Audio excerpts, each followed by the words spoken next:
জানুয়ারি ফেব্রুয়ারির দিকে মাদ্রাসায় ধর্ষণের সংখ্যা বা এর সংবাদ কম আসে। বছরের সময় যত গড়াতে থাকে ধর্ষণ ও নির্যাতনের পরিমাণ ও সংখ্যা তত বাড়তে থাকে।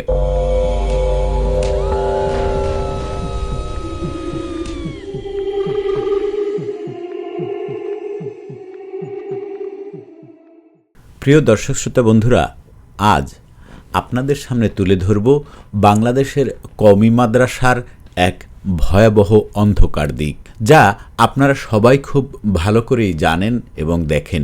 বিষয়টি নিয়ে আমি কাজ করছি সেই 2013 সাল থেকে।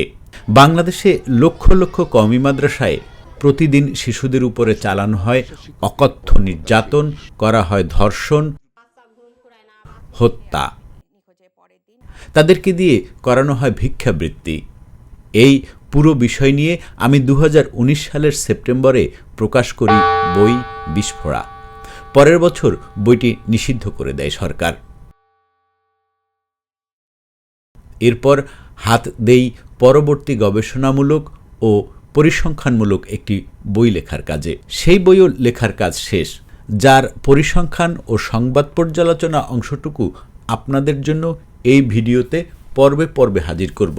আমি বারবার বলছি, আমি আবারও বলছি, এই বইয়ের একটি অত্যন্ত গুরুত্বপূর্ণ অংশ এই সংবাদ পর্যবেক্ষণ ও পর্যালোচনা পর্বটি।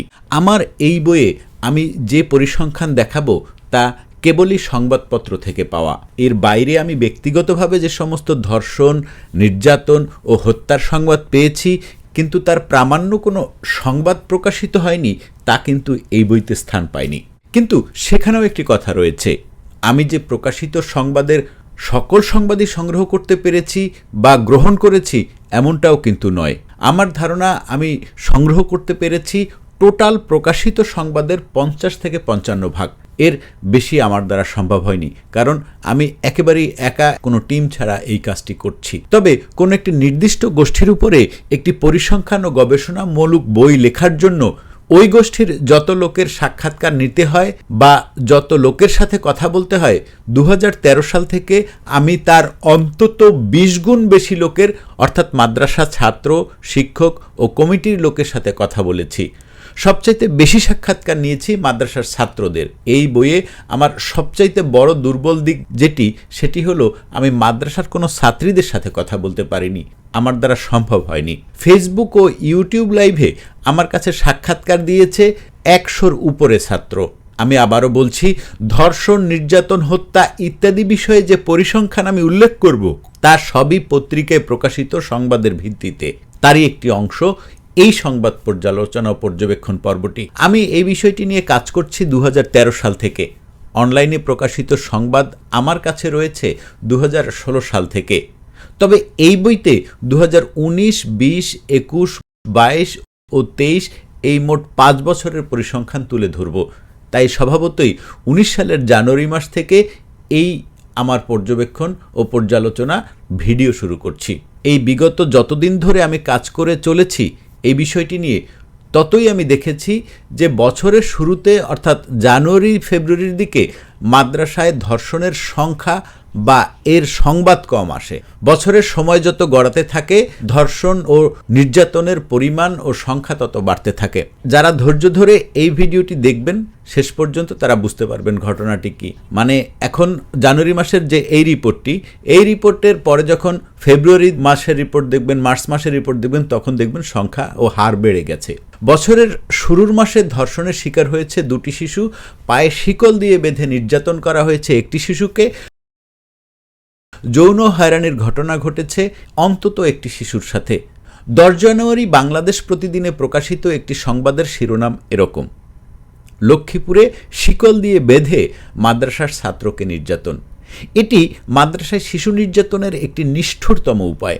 আমি একবার এক উদ্ধারকৃত শিকল বাঁধা ছাত্রের সাক্ষাৎকার নিতে গিয়েছিলাম। শিশুটির পায়ের গোড়ালির উপরে দগদগে ঘা হয়ে গেছে, কোনো কথা বলতে পারছিল না, কেবল ফ্যাল করে তাকিয়েছিল। এই শিকল দিয়ে বেঁধে রাখার ঘটনা মূলত 2টি কারণে ঘটে থাকে। প্রথমত, যৌন নির্যাতন সহ নানা রকম নির্যাতনের ফলে শিশুটি যখন মাদ্রাসা থেকে বারবার পালাতে উদ্যত হয়, তখন শিক্ষক সেই শিশুটির পায়ে শিকল দিয়ে জানোয়ারের মতো বেঁধে রাখে। আবার শিশুটি যখন দু একবার পালিয়ে বাড়িতে যায় তখন অনেক সময় বাবা মা নিজেই শিশুটির জন্য শিকল নিয়ে দিয়ে শিক্ষককে বলে যে ওকে পায়ে শিকল দিয়ে বেঁধে রাখুন।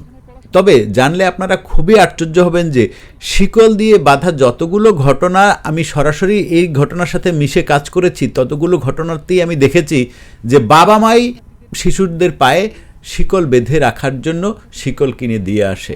শিকল পরানো শিশুটি অন্তত আপনি এতটুকু ধরে রাখতে পারেন যে এই পায়ে শিকল দিয়ে বেঁধে রাখার বিষয়টি বাবা মা অবগত।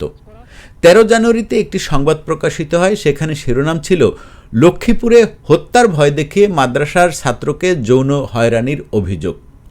মাদ্রাসায় শিশু ধর্ষণের এটা একটা ধরন, প্রায় ধর্ষণ করে তাকে হত্যার ভয় দেখানো হয়। কখনো কখনো বলা হয় এই কথা কাউকে বললে তোর বাবা মাকে মেরে ফেলবো, আবার কখনো বলা হয় কোরআন চালান দিয়ে বা কুফরি কালাম দিয়ে তোকে খুন করব যদি এই কথা কাউকে বলিস। হুজুর আমার রাত্রে নিয়ে খারাপ কাজ করার চেষ্টা করছিল, তো আমি করে না দেখে আমার অনেক বোকা গেছে। তারপরে একদিন আমারে নিয়ে বাথরুম পেটের উপরে গ্যাস সিলিন্ডার দিয়েছে, তারপরে বাথরুম করছি, বাথরুম হয়ে ছাটাইছি, তারপরে আমাকে মারছে, মারার পরে তারপর শুয়েছি, তারপর পিটিয়েছে আমার। এবার যে বোম্বাই মরিচা 8 টাকা খাওয়াইছে, তারপর খাওয়াইছে পর এই যে তোর বাপ চাচার কাছে বলো তোরা কিন্তু মারিয়ে লইতে পারে। আমার মনে হয় এখানে অভিভাবক বা সামাজিক কর্মীরা যদি মাদ্রাসার প্রত্যেকটা শিশুর কাছে গিয়ে এই কথাটা জিজ্ঞেস করা হয় যে তোমাদের এই ধরনের ভয় দেখিয়ে কতজনের সাথে এই কাজ করেছে, আমার মনে হয় অনেক শিশু মুখ খুলতে পারবে। শিশুরা এখন কথা বলে না ভয়ে। অর্থাৎ জানুয়ারি মাসের 26 তারিখে একটি সংবাদ দিয়ে আজকের পর্যালোচনা শেষ করব। সংবাদটির শিরোনাম মাদ্রাসার শিক্ষার্থীকে বাথরুমে আটকে রেখে নির্যাতনের অভিযোগ। এটি দেশের বহুল প্রচলিত দৈনিক জনকণ্ঠের সংবাদ। সংবাদে লিখেছে বোয়ালমারীতে ভাড়া বাসায় বসবাসকারী নূপুর বেগমের ছেলে সালমান ফার্সিকে গত 1 জানুয়ারি ওই হেফজোখানায় ভর্তি করে।